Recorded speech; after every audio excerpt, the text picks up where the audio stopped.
being more involved in these, so you'll see me. Okay. Thanks, partner. No, Rob and I go back. Captain Peters is a great guy. Thanks for that intro. And hopefully I give Captain Peters at least a few more months. I think the department has bigger and better things for him. So while he's here, I'm going to soak in all of his institutional knowledge he's gained over the last year. But like Captain Peters said, born and raised in Chula Vista, California. There's one police department I wanted to come to. This is the LAPD. I watched way too many episodes of Life on the Beat and never looked back. I loved every moment of it. Like you said, 23 years on the job. Worked all over the city, mostly Hollywood and Southeast. Rampart for the last 2.5 years. Full captain. And when the chief of police called me a few weeks ago and said, hey, you're being upgraded to Hollywood, I was pretty shocked. Came out of left field, but it was a good left field because I know it's an honor to come here. It's the most diverse and interesting, and I said good interesting, division in the community in the city. So this is my whopping 5th day. I haven't even scraped the surface. You don't even have a name for it. And that's okay. That's okay. I wrote it in there. Hopefully you guys can read it. You didn't even spell it right, Marvin. Did I spell my name? Okay. So I can't wait to get started. There's that notification that our sound is a Oh, okay. Oh, sorry. Thank you, sorry, I don't mean to interrupt. Sure. Okay, so only people who are lip readers can participate. Should I just say listen? Does everyone turn their phones off? There's the exits. If you need to make it an exit, restrooms in the hallway. Please help yourself to coffee. It is caffeinated, legit coffee. No decaf, sorry. So, let me introduce myself for those of you who don't already know me. My name is Alexa Carlos. I am the civilian coach at Hollywood CPAB. So, I work with whatever captain sits in this chair, I work with. So, welcome. This is my first time meeting with the captain, so that's fun. This is kind of a baptism by fire. You see it in the first week on the job. We haven't even done 7 days. That's typically the way my career is going. Okay, good. Well, I want to begin with the Hollywood Station update, which typically the captains do. Don't know if you guys put your mind on this Oh, one. I got it. Okay. Ready? Okay. All right. So real quick, again, it's my whopping 5th day here. But one of the first things I looked at was crime and what it's looking like year to date. So real quick, homicides, we're actually down 83%. That would mean in raw numbers. 6 last year to date, 5 today. Our rapes, we're same thing. We are down as well, 50%, 1632. Robberies, we are doing very well. 241 versus 82, so we're doing really well there. Down 41. Aggravated assaults down 11.5%. We found Janet Wheeland. There she is. Is Janet Wheeland. There she is, y'all. Is Janet. That was Janet Wheeland. We are down 657 parking crimes year to date. That is just under or just over 17% reduction in crime. So the command is doing really well year to date. I hope to continue to help with that and have some kind of impact. Coming into a really good command, so I'm really fortunate with a great community. And I know Sergeant Colley, there were some specific stats as well from Hollywood Boulevard we wanted to talk about. I know that's important. That's good news there as well.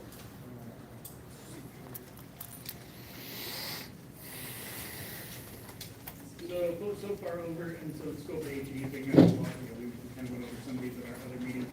Oh yeah, audit's right here. Overall, rates are down 21%. Robberies, we do have a 5% increase. Audit's chilling. She's on my left. Work on near Boulevard. Expand that one, feel that one a little bit. Is the guy to the left, is that the new captain? Persons, all down 10%, Okay. 6%. Burglaries are down 55. GTAs up slightly. So that's the new Hollywood captain. Burglary New Hollywood captain. For the non-officers in the room, can you say what that is? Grand Jeff thought it, I apologize. So, anytime That's I the new talk about Hollywood it, stop me captain and say, hey, that replaced Heredia. I apologize, it's been 20 years. Not everyone's. And then for those that missed it, And if that's for down 30%, Janet Wheeland is in the probably blue crime right there. She's in front of this guy. Which is actually outstanding numbers, but there are some concerning ones, the robberies are up, right? That's concerning, right? So, stuff they've done with Captain Chavez and Captain Peters been looking at, and like you said in our meeting with the Chamber of Commerce, they will be definitely taking a look. Oh, I have no idea where Shrimp is. How we put resources on the board, and we'll be making some adjustments. We'll see. Is there anything, that you missed in the lotteries in that in terms of area or location? This goes, that's all I hope we do. It's probably out of buffet, if I had to guess.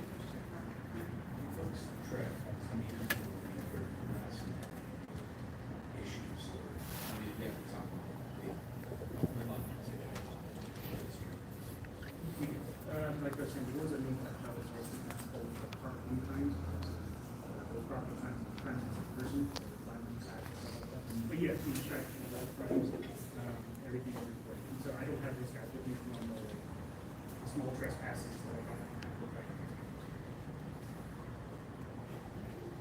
Anyone else? Okay, we're gonna move on to the next item on our agenda, which is the main event, which is about the federal enforcement activities that have been happening in Los Angeles of late. If you haven't already, and you have a question or comment you want us to address, as time permits, we do have question cards. There's some on chairs, there's some on the over there. Feel free to fill it out. You don't need to provide your name and email unless you want Bye, guy. to email list. Bye, guy. We can remain You want to get us some?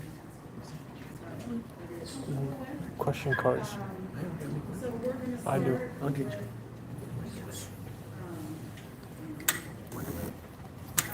gonna start with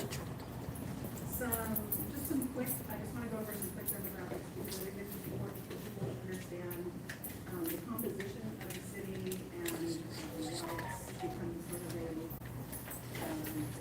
spot for this activity. In the city of Los Angeles, demographics of our city, are broken down for Latino individuals represent almost 27%.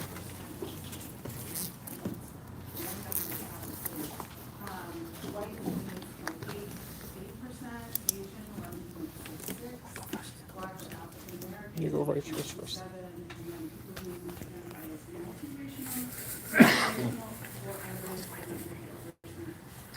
The LAPD, same year, same categories, is very much in line with where we've got right now. So Hispanic or Latino officers in LAPD represent 48.78% of the force. White officers are 30.88%, Asian 10%, Black or African American 9.61%, and then other races less than 10%. So the LAPD does have a very similar makeup to the actual city of Los Angeles, and I thought that was important to talk about. Within the immigration world, I did think it was important for people to understand that it's not just citizens versus undocumented. There's all sorts of categories of people, and classifications of people who are residents of the United States. Most of them are legal. They may not be citizens, but as non-citizens, they might be here with permanent residency, they might have visa holders, they might be visa holders for work or for school, they might be refugees or asylees, they might have deferred action status, temporary protection status, or other humanitarian categories. Undocumented immigrants is one of the best classifications. So, in the city of Los Angeles, there are over 4 million people, 3.88 million, and the estimate is that 10% of that population is undocumented, which is about 820,000 people. So that puts them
opportunity to respond to that, I can send it back. So it just goes now.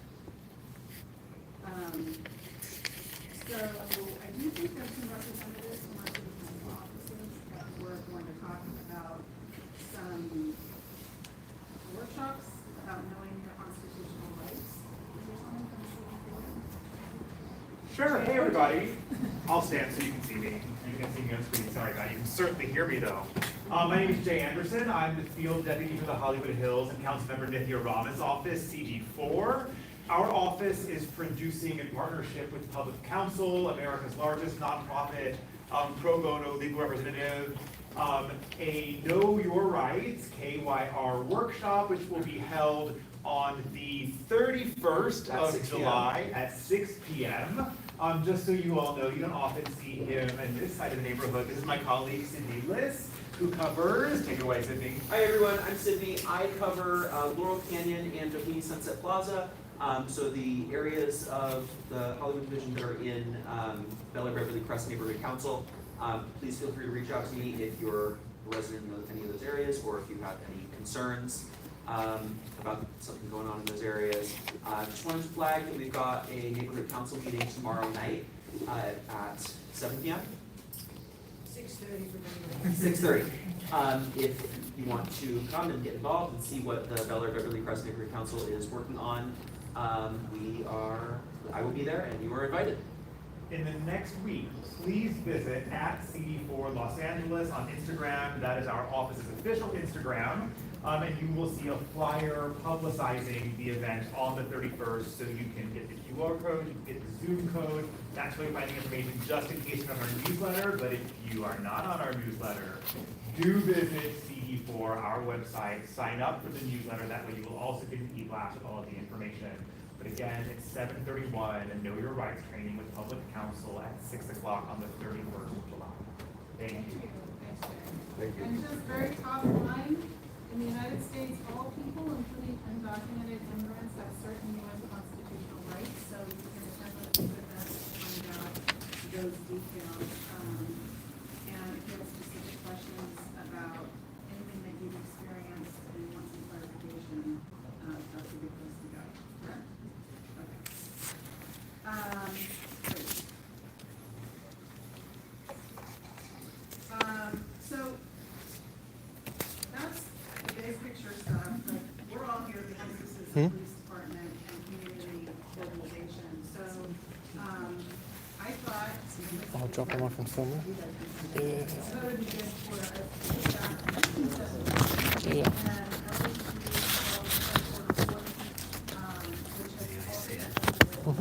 do which has also been about how other cities interact.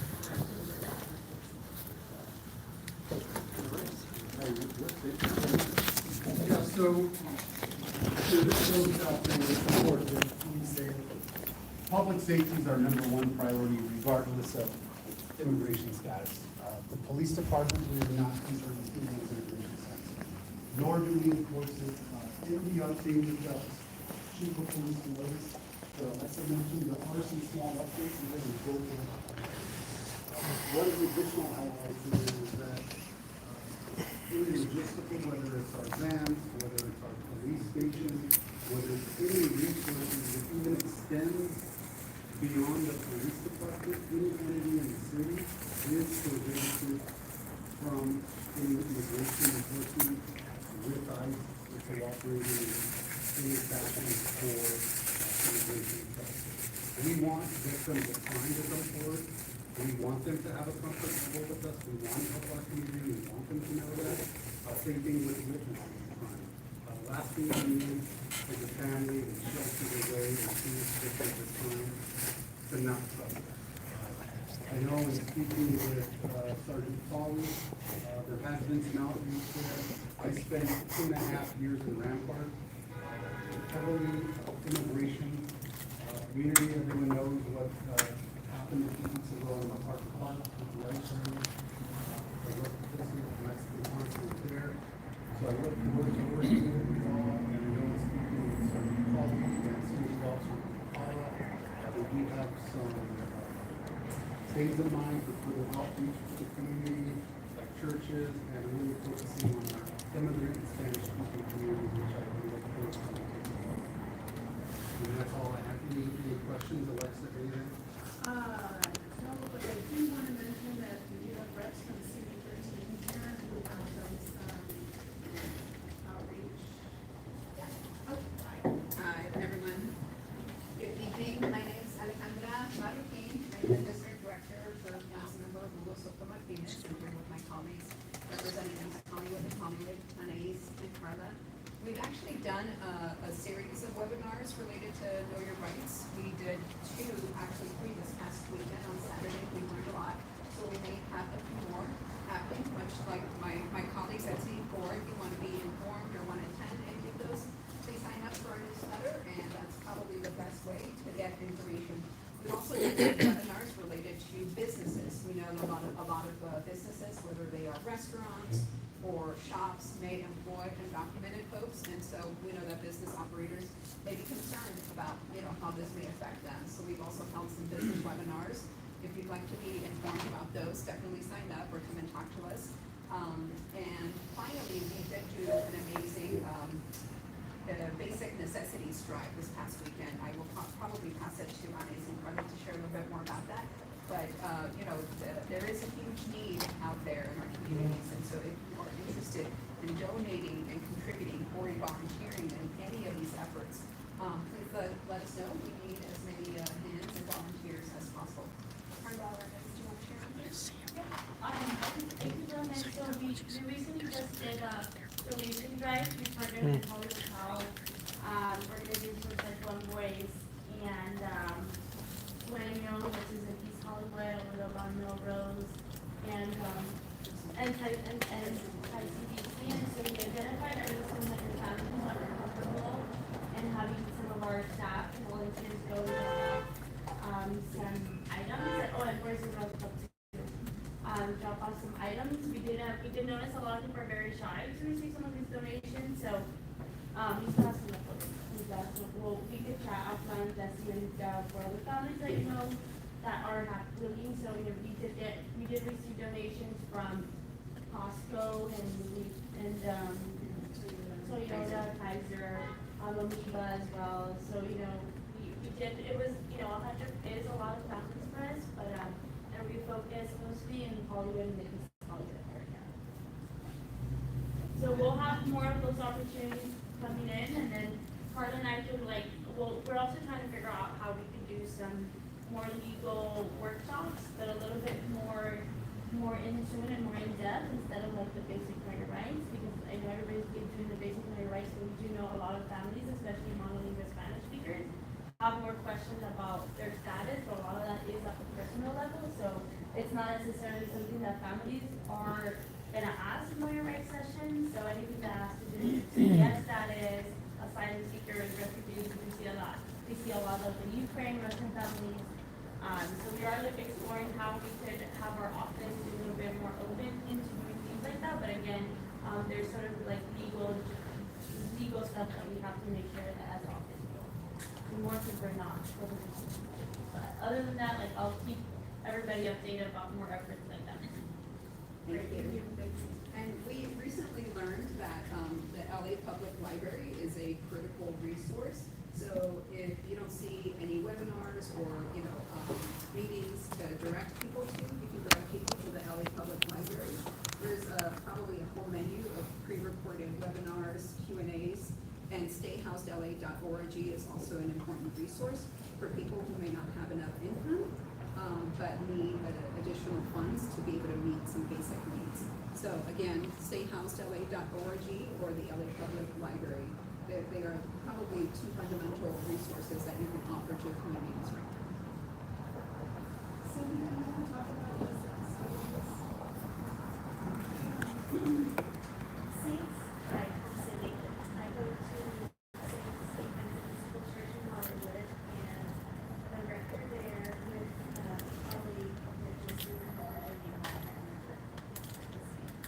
they started a group called Sacred Persistence, where all the many lay people around Los Angeles, all different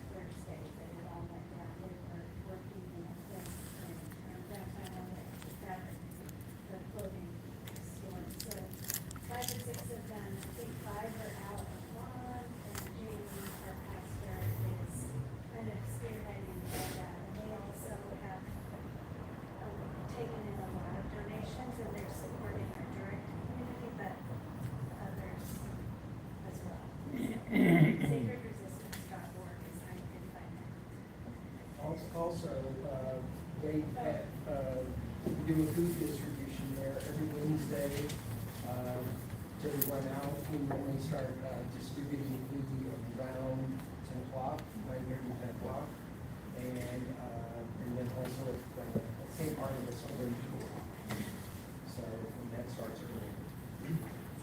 And that's, people kind of come to St. Stephen's in their car and they get a box of fresh Yeah. produce. Yeah, fresh produce until we run out.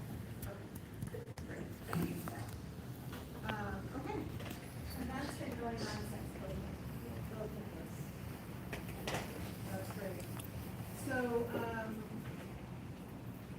I want to move on to the questions I've been getting, from the community and your questions here. Which is what prompted this talk. There are a lot of people who are seeing reports or witnessing things in Los Angeles that have You're so concerns about what is legitimate and what is not legitimate in terms of the enforcement. And, the question we want to ask today, to start us all with, is how can members of the general public determine if enforcement officers are legitimate? Which is, can be especially confusing right now because many are not in uniform.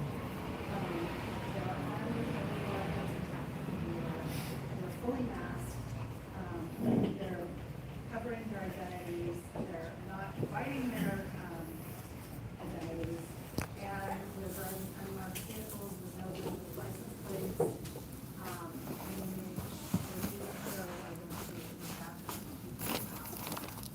So, I'm gonna throw this to you. If I'm on the street and I see something like that,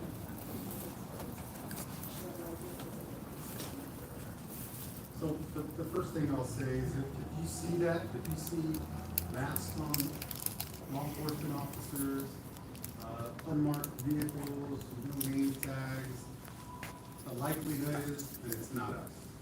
We have, our policies are badge, name tag.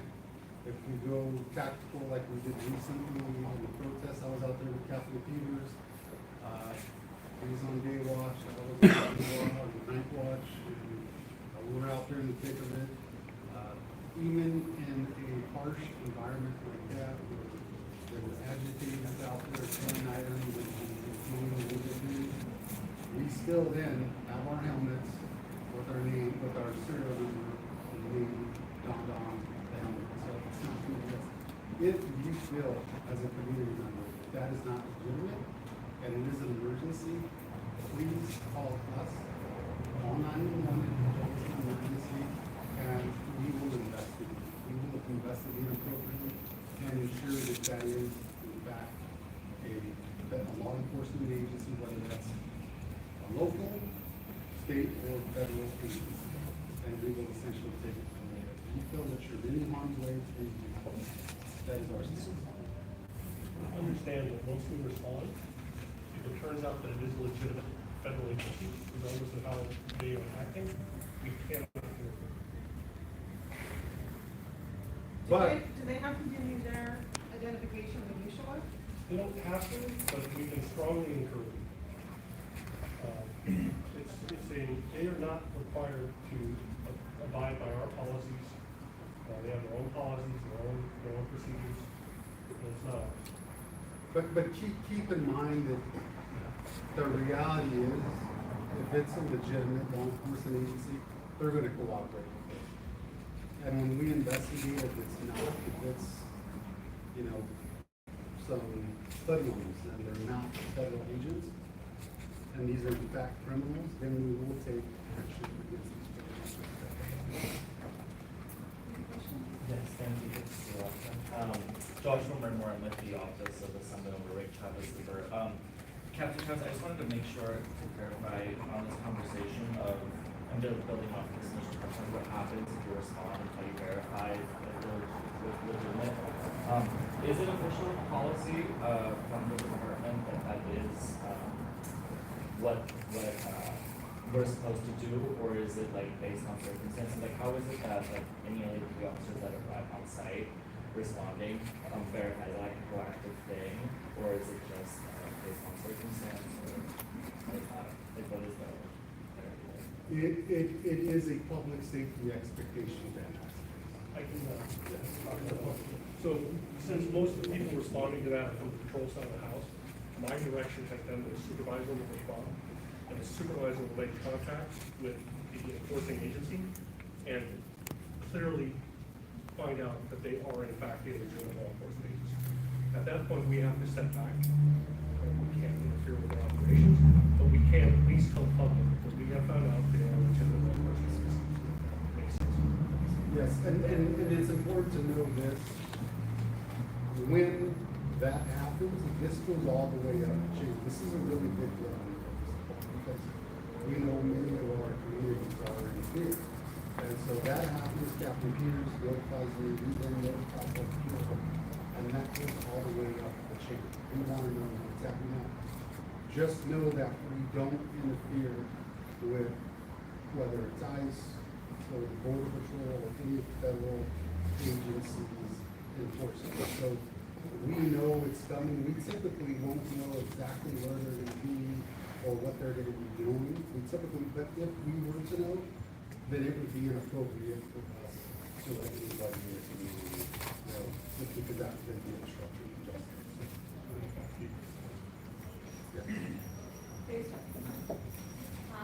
Vice Chair Tomasi and Senator Durazo's office, first of all, welcome Captain. Thank you. This is one of the best stations in the entire city of Los Angeles. I've been here since 1994, and we are confident that our officers know exactly what they're doing when they are coming across ICE stations and checking. So in our office, we're very confident that they know what they're doing. I just want to say welcome, and I wanted to share.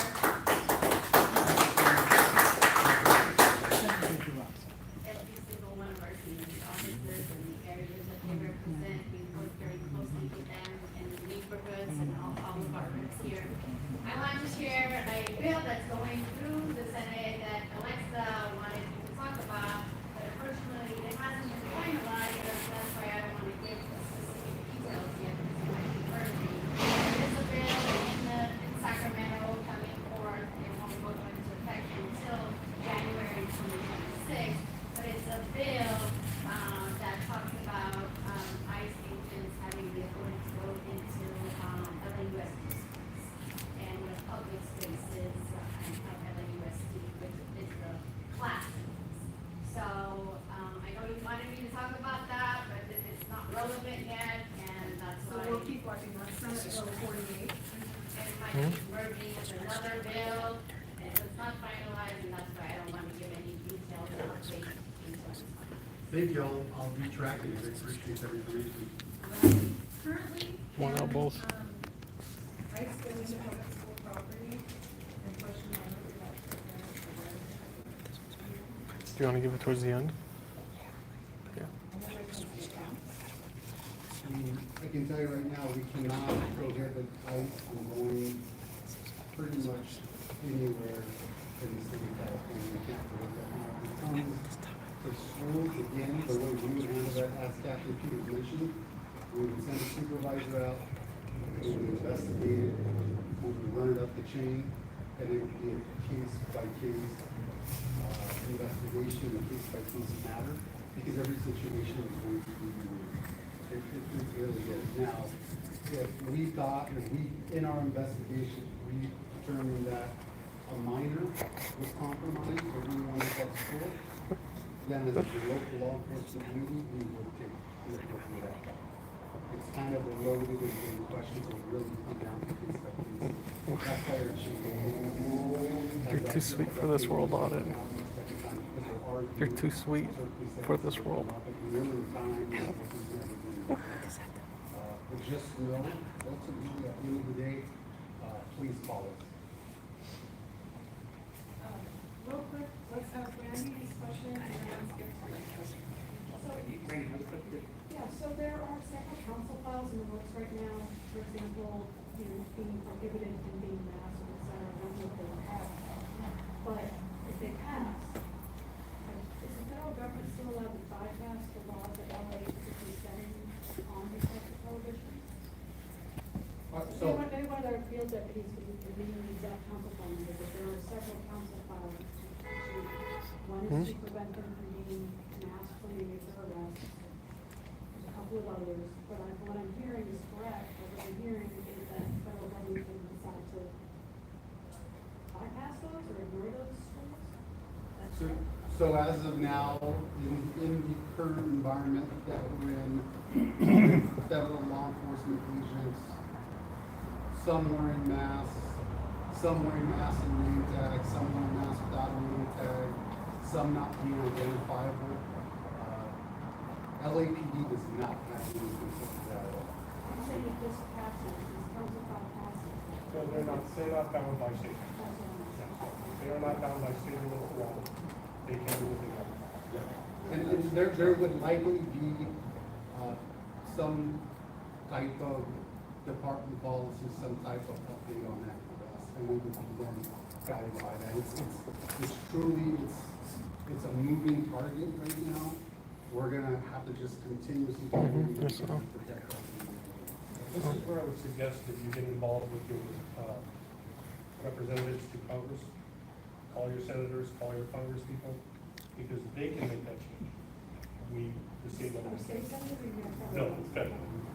Well, there's a law going through the Senate right now, Sasha Perez has that, but again, we have to wait and see what's happening. I just had a quick question about warrants. Do they have to present a warrant to go into a school? Or, I mean, they have to present a warrant to go into a private Yeah, I did. house I got a good video for it. to enter it. I don't Do they know. have to present a warrant to go into a university school? ICE? That's really a federal matter. Again, our stance would be to go and investigate, we would discuss it, and if there was anything unlawful happening, then we would then take action to protect our There's a chair for it. They could have a circumstance, for example, let's say there's someone on, this might be far-fetched, but I use this example. There's someone on the school ground who has a federal immigration warrant who's wanted, and it's someone who's wanted for a serious violent crime. And we won't know that until we go and we investigate. So they may have circumstances, and we just don't know. I don't know anywhere in the city, I know that in the current Rampart has a situation like that occurred in Hollywood. Not that I'm aware of. The answer to your question is we don't have a great answer to that. I will try to find a definite answer to that and get it back to you guys. But my understanding is they do not have to present a warrant to enter public spaces. I will do my best to find out for sure and get back to you. Okay, let's get to some questions. Hang on one second, we have a lot of people who were out there. I'll start with one that's on top, from the police. I got, on or about December 2023, Hollywood PIO called William Gould, just confessed of the critics and violent gang. Yeah, we're not able to sort. Here's the fact, apologize. I don't know. Is that everything you need to do? No, it's just- Let's do that. But I can respond to these on email, if you need an email, I'll be back to respond. Okay, let's get to the topic.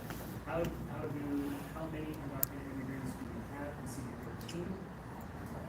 Does anyone see the 13 test on that? I You- mean, if the you want study to is 10%. You really won't know because they don't have status. How could you get comfortable with somebody who's not certified? Right. So you know, technically you won't know.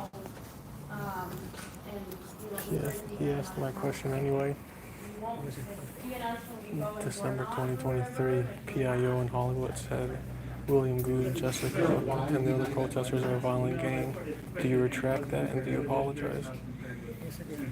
He said, I don't know. To those districts. If that's a lot of numbers based on his immigration numbers based on how much long. Okay. That I don't have any information on that. I don't know. But LED, that is not.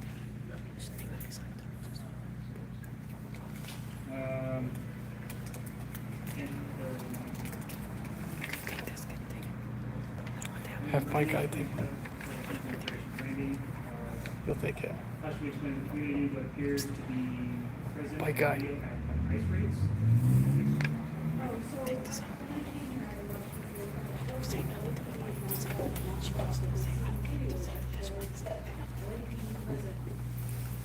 estimates for safety reasons, it's, it's not the reason, that's not the critical.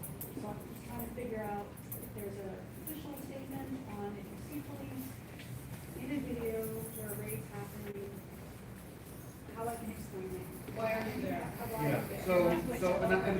And I can tell you this from Rampart, here's the answer.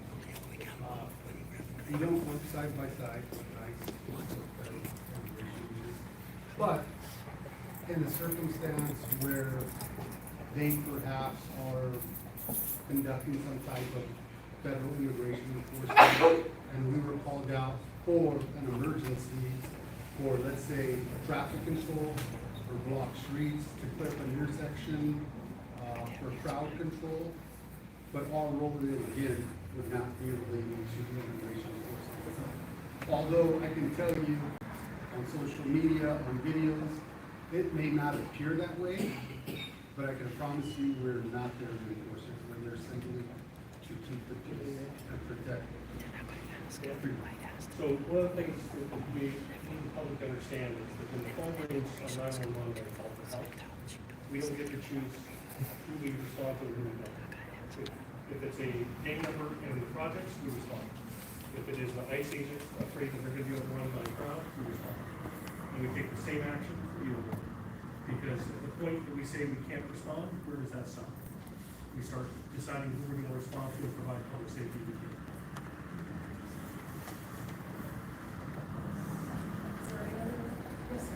Hi, I'm Tommy. Captain Peters sort of answered our first part of the discussion, then an actual question anyways. Is the LAPD going to protect the residents of the city against overreach by government agencies, including ICE and DHS? If the answer is so, how would I understand that you can't? Okay. And the answer is no. Then respectfully, what do you recommend that the citizens of the city, whether they're U.S. citizens, green card holders, undocumented, or just even visiting or on visas, do to protect themselves against overreach by government agencies? And I want to clarify by overreach, I mean violence, excessive force, the violation of our constitutional rights, and as well as detention without due process, all of which I think, I've had a city council, read a council, and seen video of this spectrum. So I'm just curious if we, if they can do what they want, it's a little unsettling. So what can we do as citizens to protect ourselves from that? It's education and information, and I must say Alexa covered it very well.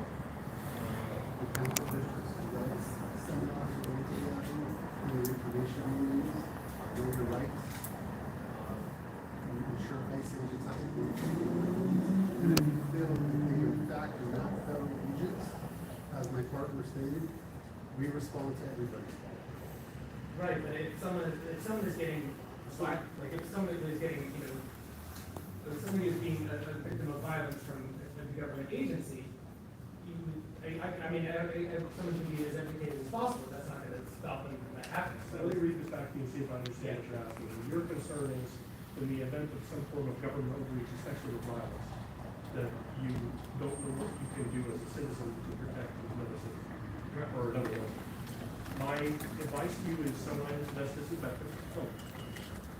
Everybody's got to be okay on the phone. We do it for us all the time. I would give them about 25 feet. That's generally, there's a few states with laws over this. 25 feet, pretty safe. 4 to 5. And I would just tell you, there's not much else you can do. If you're in a public space. Yes. You have the right to come. Yes. You have the right to ask questions. And you have the right to narrate what you're filming, so that you can document what's happening. Yes, ma'am. So, the other night, I participated in a first responders rapid response network workshop. And it was about 1,300 people. And they're setting up networks, and if somebody sees something, sees an iceberg happening, they call it in, so they first want to confirm it's happening. And then basically,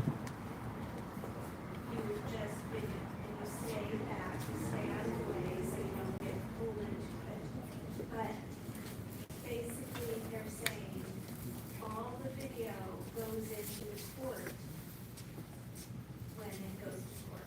And that's how we support our community members by videoing what's going on. We can't really do anything. And we did mention that we can ask, is it a judicial arrest warrant? Because like bogus warrants floating around are. Well, they have their own warrants, but they, in order for them to come into your home or your private property, they have to have a warrant signed by a judge, not just a judge. So I just want to make a couple of comments. You know, just advice if people are documenting and putting light on inappropriate behavior by federal officials. You still may not touch officers, their vehicles, or block their movements, and you should never lie or give a false name or false information to them. You can lie to these guys, but you can't lie to them. Huh? Okay, it's not a good idea, but giving false information is only going to get you in trouble. You have the right to remain silent, you might want to do that. You have the right to ask questions. You still have free speech so far.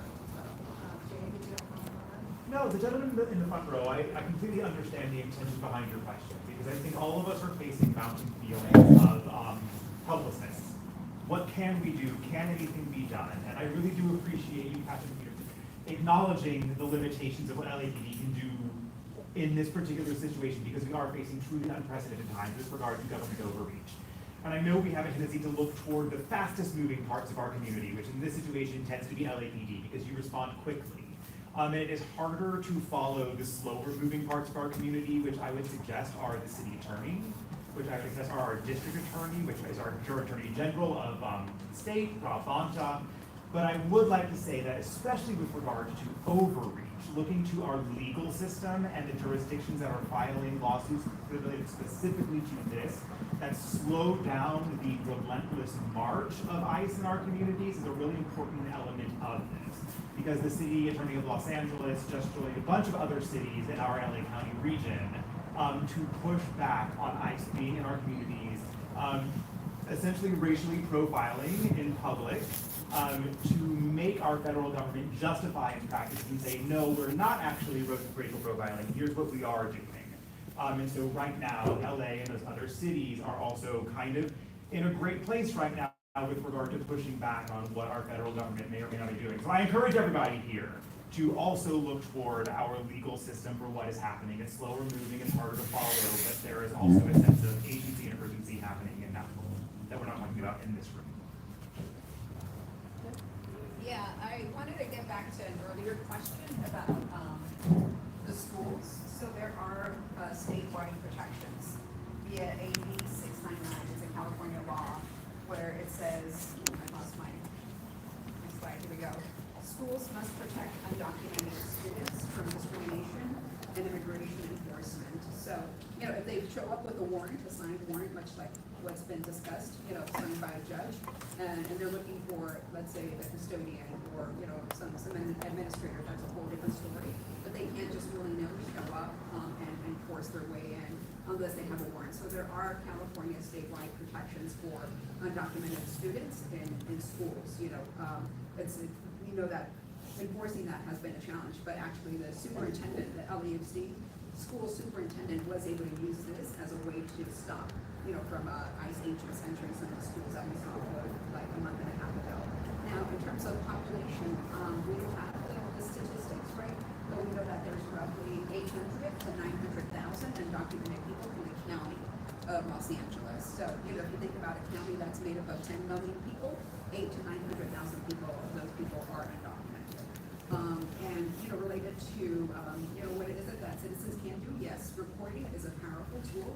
We all have a phone, and there is a rapid response network that's rapidly growing where people are actively patrolling the streets when they hear of some unusual activity. So if people want to get involved in that, let us know. There is training. We do vet people because we don't want to have, you know, people suddenly sign up and they're actually working on the other side of things.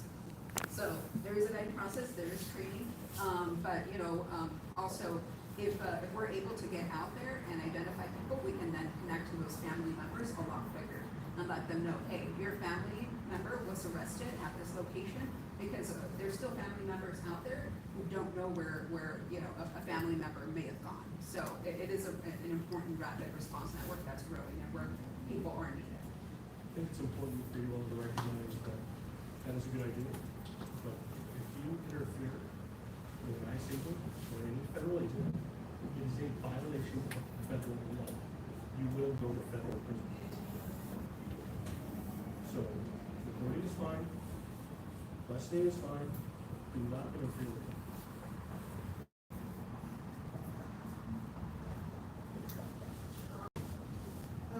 Okay, Brandon, did you have another question? I did, because we've had multiple conversations prior to the state law saying that you guys pressure on water, the federal government just do what they want. So I'm curious whether or not the state law has any bearing. So it does in the fact that I spoke to one of our department experts. Brandy It does in Moss, the fact that it is basically a reiteration of Fourth Amendment protection. blonde hair next to Jan. It is the opinion of this expert of the department that they will need a direct. Oh, this is Google. Google Brandy Moss, Because it is a Neighborhood restricted Council, space, so, LA. nobody can walk in, so that would be something where it is a Fourth Amendment protection. So we're defining public space as a space where anyone can wander in. So a lobby, Public space in the hospital, a public space in the. restaurant where the patrons are. Or what about the kitchen? I don't have a great answer for this. The other thing is more just a statement, because I have been to church training, et cetera. But you need to remember that although this is about immigration, the federal government and the United States specifically designed to save a lot of lives. It's not as one reason. So we're not the only people in one particular population. Our Asian population is a expanding, but it's very specific. So when you say that can't be priority, you don't know the federal agents. If someone goes to grab Call us. us. Sure, Let I'm us not coordinate. saying, and like, I'm not trying to be, Yeah. obstinate, I'm just telling you, this is kind of the pushback I'm getting from other people in it, and they're very involved. People like, they can't trust them, just kind of, all the information goes. Tell them down our own money, because that is where we can. But there's a lot of I'm things gonna take you're your gonna water. say where we can't. I'm gonna take your water. Point out there's some difficulties for us in pushing back to these federal agencies. Can't do it. But we can respond. Do you want to open that for me? Sure. They would be, Thank you. does that make sense? It's better that we get involved than a citizen get involved, or a resident get involved, and get hurt or. I just want to be clear though, that the people who are in fear right now, in the community that's in fear right now, they're not all undocumented. I agree. They're people of all different kinds of statuses, and they're afraid. And, you know, as a community, what can we do to help alleviate some of that fear? Cool. Because it's very, people are afraid to go to their jobs, they're afraid to go to school, they're afraid to go out of their houses, which is why, you know, they're getting necessities delivered. And they're not necessarily undocumented, but they're scared. You know, what do we do? And this is why our messaging, and this is why this discussion is important, and this is why we've had the outreach, and this is why Sergeant Paul and his team of senior lead officers are committed to expanding these into bigger outreach efforts with local churches and focusing on our immigrant Spanish-speaking communities and any other community that may be in fear, whether these are documented or undocumented. Because I've heard the same thing, they're really struggle with it. But there are a lot of limitations as we discussed tonight as being local law enforcement agency. Because these are federal officers who are involved, and that's why this is a process, this is not black and white. This is we have evolved just in the last 6 I've got a good months, one. 2 months. Because we have to do this. And so we're being very careful with this. No, I'll just ask it. You are all are concerned, and the bottom line is just call us. We we will respond and we will investigate it accordingly. Protect every single Let one. me follow up on that real quick. And one of the things you should understand that doesn't get out there a lot is it's not just us. We have liaisons at the chief of police level who are talking to the directors of Homeland Security and everything, trying to adjust their behavior. I can't promise that's gonna happen, but it's not just at our level. There are people above us trying to adjust behavior of other law enforcement officers. Yes, is there any kind of sanctuary space, like a church or a hospital? Yes, and if it's not a sanctuary space, because I know there used to be, you could take sanctuary, but if there's not, is there consequences for, say, the hospital or the religious institution for not participating, or do they have to, because it seems like, is there anywhere that there's sanctuary that would make sense? Especially like a hospital, because then people might be afraid to go get treated at a hospital if they can just come in and snatch you out of a hospital. So when you're saying sanctuary, what I just want to make sure the question is clear. You mean where a community member is safe from federal agents or immigration enforcement? Yes, like even maybe with the warrant, like say if they were being like in the church situation or a religious institution or a hospital. Yes, where, like, I know back in the day they used to have places of, sanctuary where the law wouldn't go past that threshold, and it was usually churches and maybe hospitals, stuff like that. So if you have somebody who's undocumented, and maybe there is a warrant, I don't know, but and say they're in the hospital, can they go in and snatch that person out of the hospital? And if there isn't that protection, is there, like, say if the hospital doesn't want to cooperate, is there consequences for that for them? Like it seems like it's like a, or do they have to cooperate, or like can they get in trouble if they say no? Like, this is a patient, I'm not going to turn them over to you, type of thing, or a church does that. Well, I can tell you from the law enforcement side, there are no designated protected spaces that we provide for us, again, in obstruction of justice. Federal and state laws would provide for that, and federal would supersede, and that would come down to like a private space that's not covered by the law. Or my partner just reached out to the legal expert in the department when he came to a school, because that scenario hadn't been ran by us, but we could not provide, nor would we provide a space where federal agents could have used it for federal immigration enforcement, or we would be in violation of the law ourselves, which we won't do. But that's what I'm saying, like the hospital. They can enter. Like with the hospital, but now if the hospital kind of resists and doesn't want to help because it's a patient, there's nothing they can do? Obstruction of justice is against the law. Or like a church does that or anything like that? Okay. I think you can, the hospital. Embassy is foreign soil. They can do whatever they want. The what? I think the hospital, like LAPD, like if someone's being medically, if they've been admitted to the hospital for a medical reason, we don't arrest them and take them out of the hospital while they're receiving medical treatment. We may stand there until they're like hospital staff, or they're healthy enough to come with us, whatever issue they may have, felony warrant, whatever it may be. And I think they do the same thing. If there's a federal warrant for someone who's admitted to a hospital, you may find federal agents standing there waiting for them.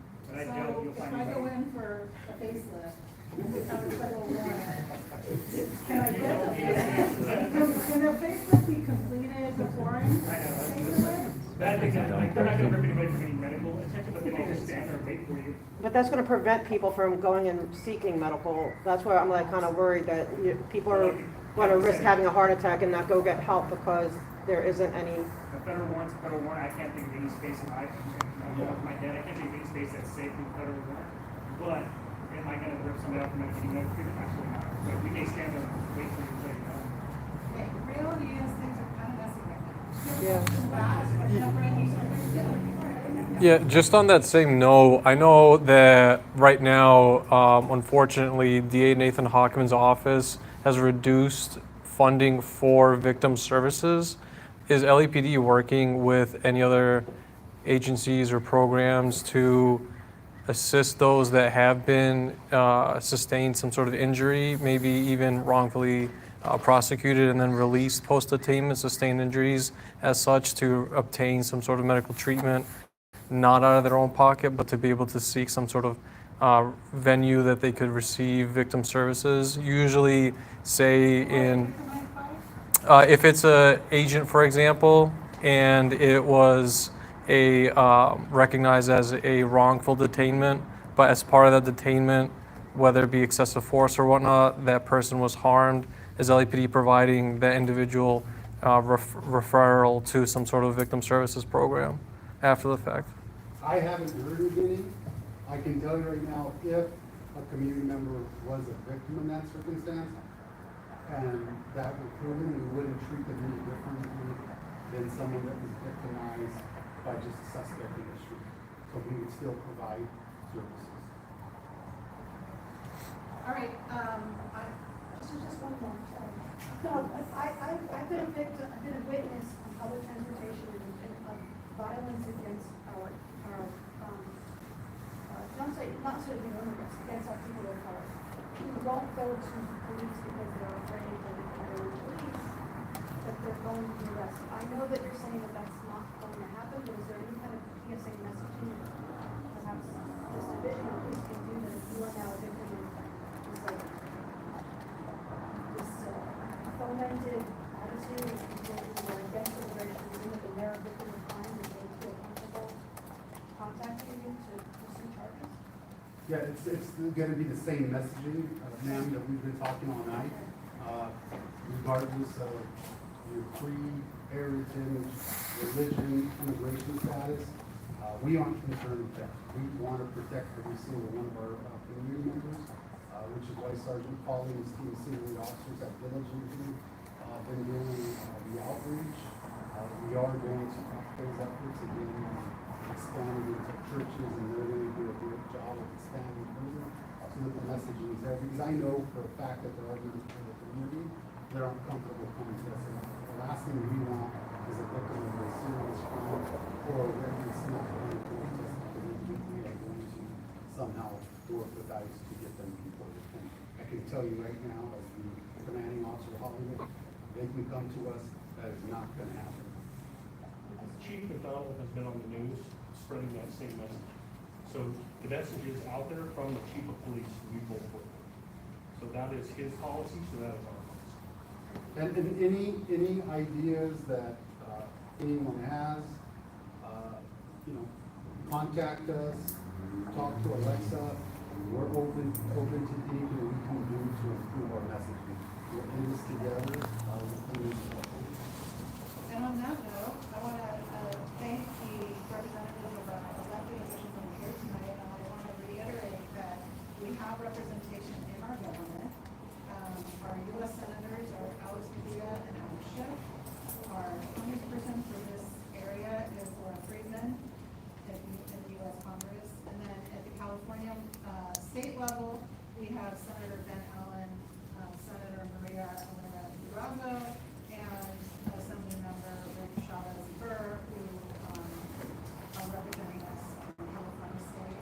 And then from the city of Los Angeles, we have our council members in districts 4 and 13, These are your representatives in government. These are the people you should be reaching out to with your concerns and asking for, clarity around policy, especially at the federal level.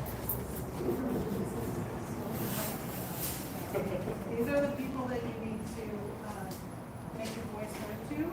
And so, I advise everyone to get their phone numbers and their emails in your address book and, activate your own voice. Because the more people that do, the more the louder it will be, and the more clarity we can get around these things. Right now, it feels very messy, and that doesn't feel good for anyone. And we want to do whatever we can to create as much clarity and understanding and compassion and humanity in this world. So that's my parting shot. And with that, I'm going to say, don't forget National Night Out. It's coming up. It is Tuesday, August 5th. It's going to be right here.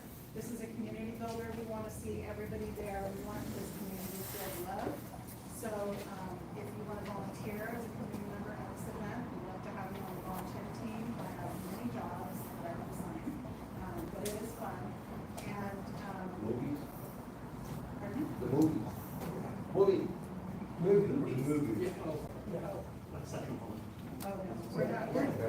block party here. Yeah. That's gonna be from 6:30 PM to 9 PM on August 5th. I encourage you all to attend, it's gonna be your first time. Great. So, it should be really great. Heather Mata has been working really hard, we have lots of gifts receipts, lots of giveaways, and, let's show that's. Our next CPAB meeting is scheduled for Tuesday, September 16th. Tuesday, September And 16th. thank you for coming and participating. Tuesday, September 16th. CPAB. Gonna message you there.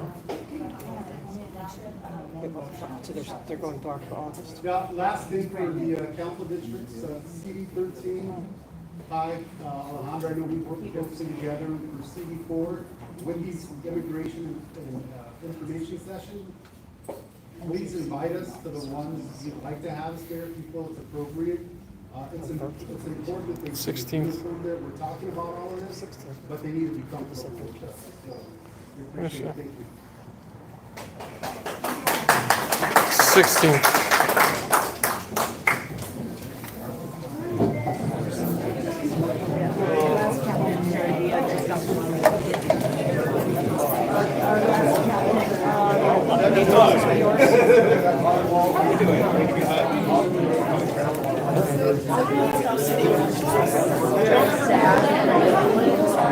No, they are going